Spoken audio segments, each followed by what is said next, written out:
আসসালামু আলাইকুম রহমতুল্লাহ। 12ই জানুয়ারি 2026 নির্বাচনের দিন। তারপরেও আপনাদের ভালোবাসা আজকে কিন্তু আমি রসুনের বাজারেও চলে আসছি।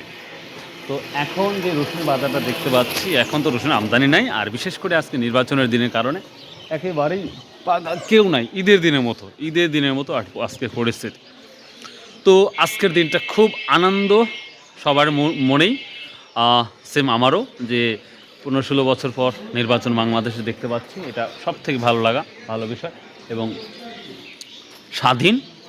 তো আজকে ভোটের দিন, তো তারপরেও দেখলাম যে ভোট 8টার দিকে শুরু হবে। তার আগে যদি একটা ভিডিও করি, হয়তো আপনাদের জন্য ভালো লাগবে।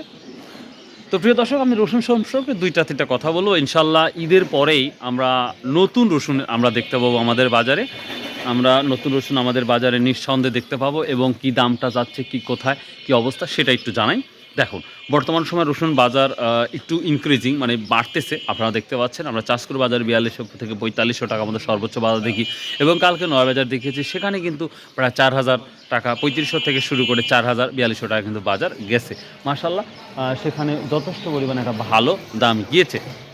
এখন মানুষের ঘরে রসুন নাই বললেই চলে, আছে সামথিং রসুন, যে নাই যে তাও না, আছে, কিন্তু অনেক নষ্ট রসুন হয়ে গেছে এবং ভালো আছে। এবং নতুন রসুন যদি উঠে, তাহলে অবশ্যই আমাদের ওয়েট করতে হবে, এখনও প্রায় আমাদের এখনও ঈদ পর্যন্ত আমাদের ওয়েট করতে হবে। তাহলে ইনশাল্লাহ আমরা নতুন রসুন আমরা দেখতে পাবো ইনশাল্লাহ। আর এখন নির্বাচিত সরকার আসলে ইনশাল্লাহ আশা করা যায় কৃষকের মনে হাসি আসবে। এই প্রত্যয় নিয়েই আমরা আমাদের মনের মধ্যে আশা রাখছি, আল্লাহ যেন কৃষকের মুখে হাসি ফোটায়, আর কৃষক বাঁচলে দেশ বাঁচবে।